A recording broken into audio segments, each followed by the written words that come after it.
Hello everyone, मैं हूं जयेश राजगुरु और स्वागत है आप सभी का इस नए इंटरेस्टिंग यूट्यूब वीडियो में। दोस्तों, हम पढ़ रहे हैं क्लास 10th महाराष्ट्र बोर्ड का ज्योग्राफी और ये है chapter number 8 economy and occupation का लेक्चर नंबर 3। जी हां दोस्तों, हमने पिछले दो वीडियोस के अंदर अलग अलग इकोनॉमी के यानी ब्राजील और इंडिया के अलग अलग ऑक्यूपेशंस के बारे में जाना। हमने एग्रीकल्चर, फिशिंग और माइनिंग को बारीकी से समझने की कोशिश की ब्राजील में और इंडिया में। आज बात करेंगे दोस्तों इंडस्ट्रीज के बारे में। तो अगर आप इस चैनल पर नए हैं तो जरूर से सब्सक्राइब कीजिए, बेल आइकन दबाइए, क्योंकि यहां आपको लगातार ऐसे ही इंफॉर्मेटिव वीडियोस मिलते रहेंगे। साथ ही साथ अगर आप नए हैं तो जरूर प्लेलिस्ट सेक्शन में जाइए, आपको दो इंपॉर्टेंट प्लेलिस्ट मिल जाएंगी, क्लास 10th हिस्ट्री और क्लास 10 ज्योग्राफी की। वहां आपको चैप्टर वाइज वीडियोस मिल जाएंगे और वहां से आप अपनी पढ़ाई जारी रख सकते हैं। साथ ही साथ दोस्तों, you can join our Telegram channel, जहां हम रेगुलरली चैप्टर वाइज नोट्स डालते रहते हैं। जैसे जैसे चैप्टर के वीडियोस खत्म होते हैं, नोट्स आपको टेलीग्राम चैनल पर मिल जाते हैं। नाम है स्काई एजुकेशन ऑफिशियल। तो टेलीग्राम चैनल से भी जरूर जुड़ जाइए और चैनल पर अपना प्यार बरकरार रखिए। चलिए आज के इस वीडियो को शुरू करते हैं।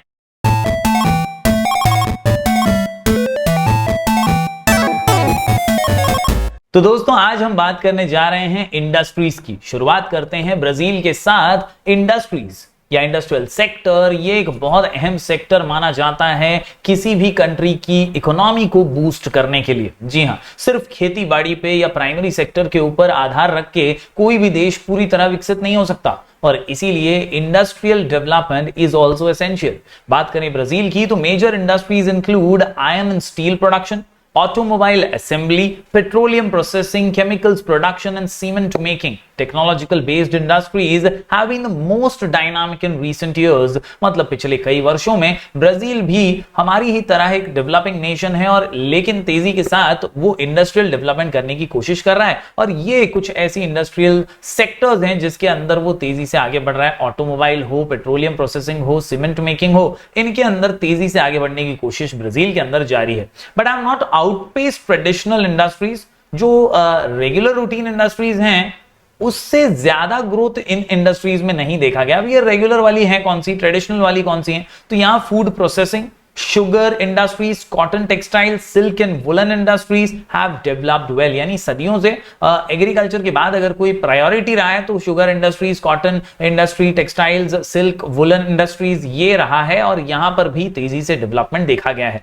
Most large industries is concentrated in the south and south east. The north east is traditionally the poorest part of Brazil but it is beginning to attract new investment. यानी नॉर्थ ईस्ट को यूं तो poor माना जाता है, उतना ज्यादा विकसित नहीं माना जाता, लेकिन अभी पिछले कुछ वर्षों में थोड़ी सी दिशा चेंज हुई है, थोड़ा सा इन्वेस्टर्स को अट्रैक्ट करना शुरू हुआ है। बात करते हैं दोस्तों अब इंडिया की। मेरा भारत महान अपना देश, और यहां पर भी आजादी के बाद से ही ये कोशिश रही है कि इंडस्ट्रियल डेवलपमेंट हो, इंडस्ट्रीज के लिए बजट बनाया जाए और कहीं ना कहीं जो खेती प्रधान देश हमारा एक ठप्पा लगा हुआ है या टैग लगा हुआ है, जो कि हम हैं भी, प्राउडली हैं, लेकिन इंडस्ट्रीज को ग्रो करना भी जरूरी है क्योंकि हम एक मिक्स्ड इकोनॉमी है और कहीं ना कहीं देश की तरक्की में इंडस्ट्रीज का हाथ भी बहुत जरूरी है। तो यहां पर दोस्तों the distribution of industries in India is highly uneven है। मतलब ऐसा 19-20 नहीं, 20-25 का मामला है। अनइवन ग्रोथ है। कुछ एरियाज में, कुछ स्टेट्स में, कुछ रीजन्स में बहुत ज्यादा इंडस्ट्रियल ग्रोथ हुआ है, इंडस्ट्रियल डेवलपमेंट हुआ है, तो कुछ इलाकों में उतना ज्यादा नहीं है। This is so partly on account of an uneven distribution of necessary raw materials and power resources and partly due to the concentration of enterprises. तो इसकी वजह क्या माना जाता है? कई जगहों पर रॉ मटेरियल्स जो इंडस्ट्रीज को जरूरत होती है ना, उन रॉ मटेरियल्स की उपलब्धि आसानी से हो जाती है, लेकिन कुछ जगहों पर वो रॉ मटेरियल्स इजीली अवेलेबल नहीं होते। तो वहां पर इंडस्ट्री चलेगी कैसे? रॉ मटेरियल ही नहीं है। और इसीलिए कुछ इलाकों में इंडस्ट्रियल डेवलपमेंट बहुत ज्यादा है, ग्रोथ बहुत ज्यादा है, क्योंकि वहां रॉ मटेरियल आसानी से मिल जाता है इंडस्ट्रीज को, और कुछ इलाकों में बहुत कम है क्योंकि वहां रॉ मटेरियल की अवेलेबिलिटी कम है। यस, फाइनेंशियल रिसोर्सेज भी कम होते हैं कुछ जगहों पर, और इसीलिए other necessary conditions large towns में अवेलेबल हैं, तो वहां पर ग्रोथ ज्यादा अच्छा है। बात करें दोस्तों झारखंड, उड़ीसा जैसे इलाकों की, इसके अलावा छत्तीसगढ़, मध्य प्रदेश की, पार्ट्स ऑफ राजस्थान की, कर्नाटका हो या तमिलनाडु, यहां पर बहुत ज्यादा मेटालिक मिनरल्स हैं और this area therefore particularly the north eastern part of the peninsula has a very high concentration of metallurgical industries. क्यों? क्योंकि रॉ मटेरियल मेटल से जुड़ा हुआ यहां पर आसानी से अवेलेबल है, तो यहां पे मेटलर्जिकल इंडस्ट्रीज खुलने का चांस ज्यादा है, अच्छे से चलने का चांस ज्यादा है, क्योंकि वहां पर उस चीज का रॉ मटेरियल इजीली अवेलेबल है। With almost all the steel centres situated here, availability of large quantities of coal and refractory materials along with cheap power from Damodar Valley Corporation and a number of thermal power projects has added to the advantages। तो ये जो पूरा कर्नाटका, तमिलनाडु, मध्य प्रदेश, छत्तीसगढ़ वाला जो इलाका है, ये metallic minerals में बहुत ही आगे है और इसीलिए यहां पर मेटलर्जिकल जो इंडस्ट्रीज है उसका ग्रोथ देखा गया है, स्टील इंडस्ट्रीज का ग्रोथ देखा गया है इन इलाकों में। बात करें राजस्थान की तो वहां कॉपर अवेलेबल है, लीड और जिंक अवेलेबल है। कर्नाटका के पास स्टील ज्यादा अवेलेबल है, मैंगनीज और एल्यूमिनियम है। Tamil Nadu has aluminium and metal industries. तो ये अलग अलग मेटलर्जिकल ग्रोथ इंडस्ट्रीज में इन राज्यों में भारत के अंदर देखा गया है। बात करें दोस्तों एग्रो बेस्ड इंडस्ट्रीज की तो यहां पर कॉटन, जूट और शुगर की बात होती है and they are heavily concentrated in the raw material producing areas. जहां पे इन इंडस्ट्रीज से जुड़ा हुआ रॉ मटेरियल आसानी से अवेलेबल होगा, वहीं तो दोस्तों इजीली ये इंडस्ट्रीज ग्रो कर पाएंगे। The forest-based industries including paper, plywood, matches, resins and lac are increasingly finding concentration in the forest areas of various states। कई राज्यों के जंगल वाले इलाकों के आसपास ही ऐसी इंडस्ट्रीज का ग्रोथ हो रहा है जिनका रॉ मटेरियल जंगलों से आता है, तो वहां से आसानी होती है उन इंडस्ट्रीज को ग्रो करने में। The coastal belt of Kerala has a heavy concentration of coir, खोपरा एंड फिश कैनिंग इंडस्ट्रीज, क्योंकि ये जो कोस्टल बेल्ट है यहां पे नारियल वगैरह के पेड़ बहुत ज्यादा मिलते हैं, तो खोपरा, इसके अलावा कॉयर और फिश कैनिंग सी चीजें जो है उसका रॉ मटेरियल आसानी से अवेलेबल हो जाता है। तो उस कोस्टल बेल्ट पे ये वाली इंडस्ट्रीज आपको ज्यादा देखने मिलेंगी। उम्मीद करता हूं दोस्तों ये कॉन्सेप्ट आप समझ गए होंगे। इंडस्ट्रीज का ग्रोथ रॉ मटेरियल के ऊपर डिपेंडेंट है, रॉ मटेरियल जहां ज्यादा वहां पर इंडस्ट्री ग्रोथ ज्यादा। बात करें कोयली, डिगबॉय, नुनमाटी एंड बोंगाई गांव की तो यहां पर रिफाइनरीज हैं जो कि सिचुएटेड हैं close to the petroleum producing areas, और यहां पे पेट्रोलियम प्रोडक्शन का काम होता है। Mathura, Barauni refineries in the interior away from the coast and oil producing areas. तो ऑयल प्रोड्यूसिंग एरियाज हैं दोस्तों, और यहां पर आसानी से इससे जुड़ी हुई चीजें उपलब्ध हो जाती हैं और इसीलिए ये फलता फूलता है। The distribution of cement industry is also highly condition by the availability of raw materials. उम्मीद करता हूं दोस्तों ये सारा कॉन्सेप्ट जो है इंडिया से रिलेटेड इंडस्ट्रीज का आपको समझ आया होगा। जहां रॉ मटेरियल की अवेलेबिलिटी ज्यादा, वहां पर वो इंडस्ट्रीज ज्यादा। तो दोस्तों अब बात करते हैं ऑटोमोबाइल और उससे जुड़ी हुई इंडस्ट्रीज की, तो यहां पर गुजरात, राजस्थान, तमिलनाडु की भी बात आती है जो कि बल्क में सॉल्ट प्रोड्यूस करते हैं इन द कंट्री। इसके अलावा mechanical engineering, electricals, automobile, fertiliser and numerous consumer industries which show little buyers for raw material। अभी भाई ये जो इंडस्ट्रीज है ना, इनका केस उल्टा है। ऑटोमोबाइल वाला सेक्टर जो है ना, इनका रॉ मटेरियल हर जगह अवेलेबल हो जाता है, have come up all over the country and that is why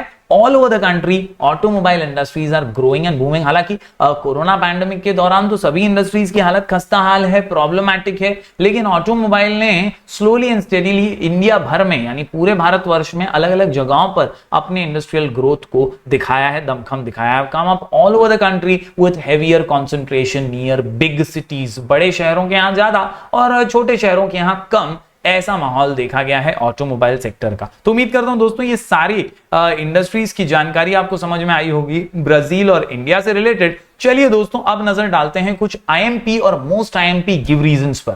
सबसे पहले यहां पर हमारे सामने नजर आ रहा है the distribution of industries in India is highly uneven. तो इसका जवाब ऑलरेडी हम इसी वीडियो के अंदर स्टार्टिंग में ही देख चुके हैं कि भाई क्यों अनइवन है, क्योंकि जहां पर रॉ मटेरियल की अवेलेबिलिटी ज्यादा होगी वहां पर ही इंडस्ट्रियल ग्रोथ ज्यादा होगा। The distribution of industries in India is highly uneven due to the following reason. सबसे पहला, uneven distribution of the necessary raw material, underline कर लीजिएगा, uneven distribution, uneven distribution, uneven distribution काय का, रॉ मटेरियल का और पावर रिसोर्सेस का। इसके अलावा there is concentration of enterprises, financial resources, पैसा भी जहां होगा वहीं पे तो इंडस्ट्री खोल पाएंगे ना, and other necessary conditions in large towns. तो ये दो इंपॉर्टेंट पॉइंट है जिसकी वजह से इंडिया के अंदर डिस्ट्रीब्यूशन जो है इंडस्ट्रीज का वो थोड़ा अनइवन है। बात करें दोस्तों अगले गिव रीजन की, तो यहां पर निकल के आता है there is mixed economy in Brazil and India. काहे को ऐसा है भाई, क्या मिक्स्ड इकोनॉमी, हम ना कैपिटलिस्ट हैं ना सोशलिस्ट हैं, काहे को हम मिक्स्ड हैं।